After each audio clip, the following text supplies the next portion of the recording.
Ladies and gentlemen, welcome back to the channel and welcome to the T-80B. Today we're going to be going over this new tank and this new tank, the Char 25-ton BATCHAT 6.7. But first, we're going to start off with the T-80B. The thing that I'm most excited about with the T-80B, without even looking at its gun performance, without even looking at its armor performance, is the engine. This is the first Russian, like 9.0 to 10.0 tank that, well, this is the first Russian's 10.0 overall.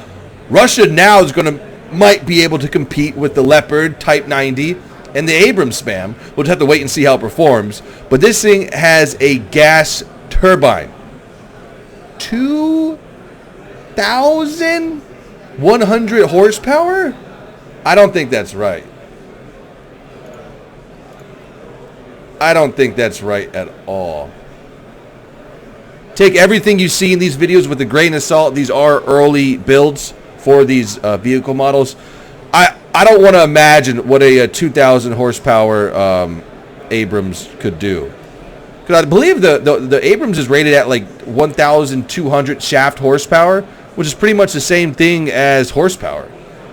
Anyways, it stands. This thing has a gas turbine, 78 kilometers an hour, 12 kilometers in reverse. Let's go ahead and check out this thing's exterior armor, 30 millimeter, 180 non-composite right there, 330 non-composite. Let's go into the X-ray. So this is just 330 right here, guys. This is 330. No composite armor, just cast homogeneous armor. Right here, though, we have, wow. Okay, so we have 180 and then 195 millimeters of cast homogeneous armor, and then 120 millimeters of quartz core.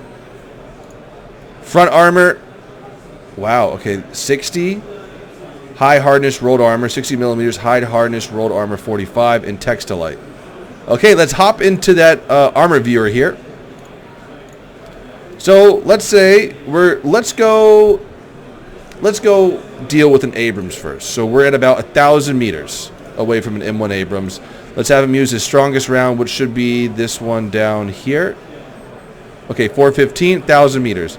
Okay, flat line, just like these things were supposed to fight. Interesting. Fuel tank pen. Driver fuel tank pen. Right here is unpenetrable. Right here, but a little bit up here, you can pen driver ammo. Turret is unpenetrable. What? Okay, right here. This will get a cannon barrel and cannon breech, which is typical with the T64, T64A and B, and then this model now. But if this thing's hold down, you're not going to be able to go through it at all. Look at that protection value right there. Unbelievable. Okay, let's move on to a Type 90. Okay, JM33, which is a 540 millimeter pen round. Goodbye upper plate, goodbye lower plate, and okay. So this is the only penable area on the turret for the Type 90. Let's go to a 2,000 meter shot. Okay, yeah, that Type 90 is just point and click. Good gosh. So against the other, except anything than the Type 90, this thing is going to be extremely competitive, have an extremely competitive turret at 10.0. Let's go to Germany Leopards, 2,000 meters, and let's get that. No, let's actually go to 1,000. Yeah, kind of the same performance as the M1 Abrams. And let's go and check into the tank. I mean, it's pretty much going to be a typical T50 or T64 design or layout. Fuel tank, driver, ammo. So if you get through just, I don't know actually, if you get through anywhere on the hull, especially right here where you can pen at 1,000 meters, at least in this Gamescom build, you can easily get that ammo. So what we have going for us is not the strongest upper plate, a strong turret to counter the 105 and 120 millimeter APFSDS, other than the Type 90 that runs on steroids. without further ado, let's go ahead and test things. Realistic battle, good. And I might try to turn the sound up for you guys here, or just be quiet. Listen to that gas turbine.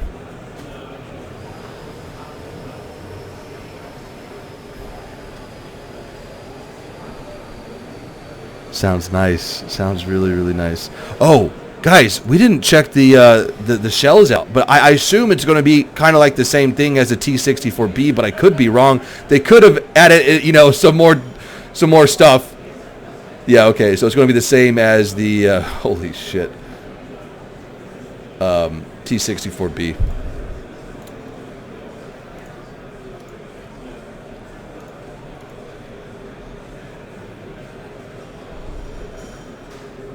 And just to show you the armor that the T-64 Bravo has, because I do believe the T-64B is a little less armored than this guy. Let's go to the Americans first, and that we'll just use this guy just to get the feel. 1,000 meter shot. Yeah, see, this has a much better. Hang on, we're gonna go right back to the gun where we were with the T-80 Bravo. This has a much better upper plate and a similar turret. So the T-64 Bravo is still going to be the better tank to bounce rounds at long range compared to the T-80. But what it does have is that top speed ability. Now, it's not as fast as a Abrams or a Leopard, but it's going to be competitive. It's going to get there. Wow. I mean, Abrams is 80 kilometers an hour. A Leopard is 79. We're just going to see how much power it can put out to get to a decent speed. All right, she's spooled, ready to go. Let's go ahead and kill this guy just for fun. And here we go.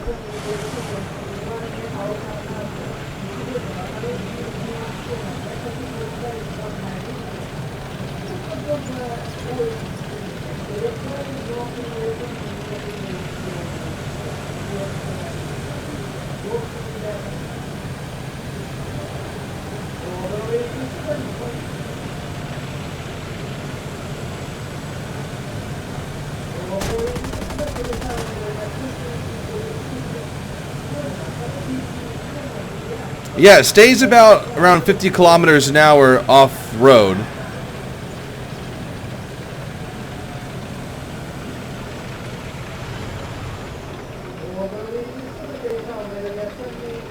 Yeah, there you go. Get spooled, big dog.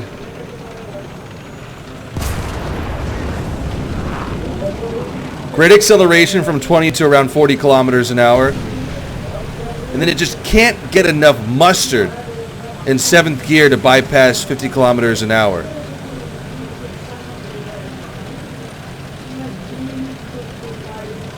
Oh yeah, that's nice to see right there. 40 kilometers an hour and gaining up a hill. We have a little bit of a downhill here. Oh yeah, wait. Let's go in reverse a little bit just so we can test out the reverse speed. Check it out. Almost 12 kilometers an hour reverse. Hits 11. So okay, let's say 10 to 11 kilometers an hour. Yes, look at that. Because back, you know, what used to happen is that you would shoot at a tank, you would miss, be like, so, but this one actually allows you to, you know, let's say, here, let's just do a mock-up right now. You miss, fuck.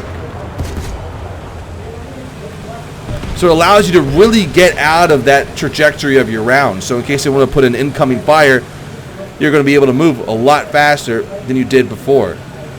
And, or just get back into cover. Okay, let's straighten out here. Okay, we're good. Let's hoof it.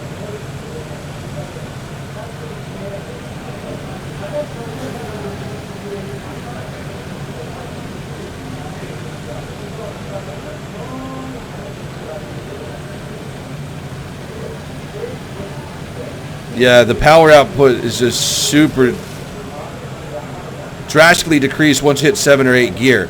But what I noticed on that climb over there, that we have much better 30 kilometer an hour to 45 kilometer an hour performance than the T-64B. Hello, Abrams. Goodbye. Almost got it. Now this is our least. Oh, oops, daisy. Goodbye.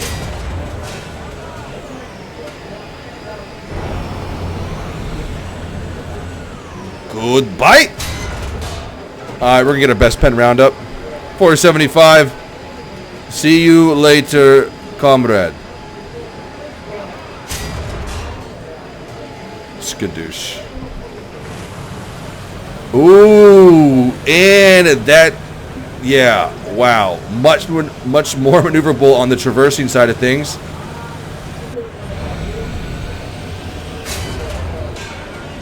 Okay, I'm excited for this, though I thought that we would get a little bit more power from 45 to 50. But at least you have that ability to go 11 kilometers an hour faster than the T-64B with the T-80B. You know, downhill, good terrain, like maybe on Italy or something. Next up is the Char 25-ton BATCHAT. Gosh, is she beautiful? Look at this high-tech machine gun. Is this a Mac? Yes, Mac 3.1, 7.5 millimeter machine gun. We have a 90 millimeter SA-45 gun on here that can tote, which in my opinion really isn't that impressive, but it still will get the job done. And with this thing's speed and maneuverability, you'll be fine. But sometimes Tiger II turrets will give you a problem at maybe medium, 500 meters away, angled range. This round might, you know, have a little bit of trouble getting through it. So 193 millimeters a pen at 10 meters 0 degrees. And for the best part about this vehicle, it has no armor. Why is that? That is so nice to Louis. We'll just call him Louis right now. They give him a little bit more armor, but not enough. I feel like this is like sold in the brochure. Your compartment is more armored than the engine area. But did you see that engine area? Transmission engine.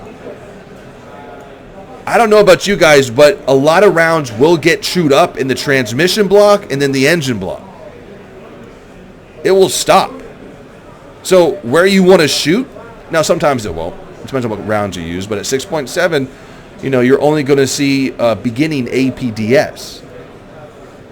And heat. This is your golden ticket right here if you want to shoot lower plate or something. Because you have the driver there, you have ammo, and you have ammo in the rear. But safety first, this is what I would do. I would just shoot at the bottom neck right here, just above the turret ring a little bit. This is like when you're really, really close. You have the rotary system, and then you have the gunner and the gun and everything right here. However, armor gets extremely thin, so be careful. This might act a little bit like the Leopard 2K at 6.7, just with rounds being able to slice right through it. And don't shoot it here, guys. If you shoot it here, you might take out a loader, maybe a gunner, and that's about it. But the tank will be highly operational, at least to turn the turret and fire back at you.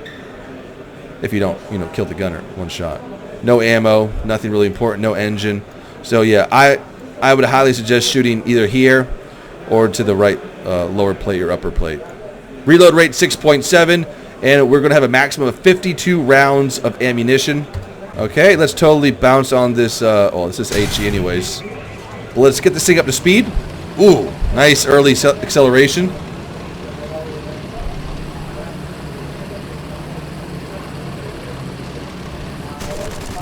.5 Mach. I love it.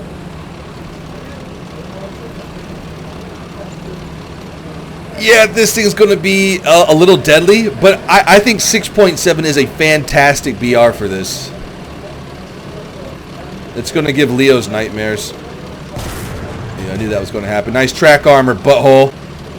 I just love the post-pen damage of this gun, or the AP. Like, come on! Come on! I've never seen a T-62 go up like that with a 90mm AP round.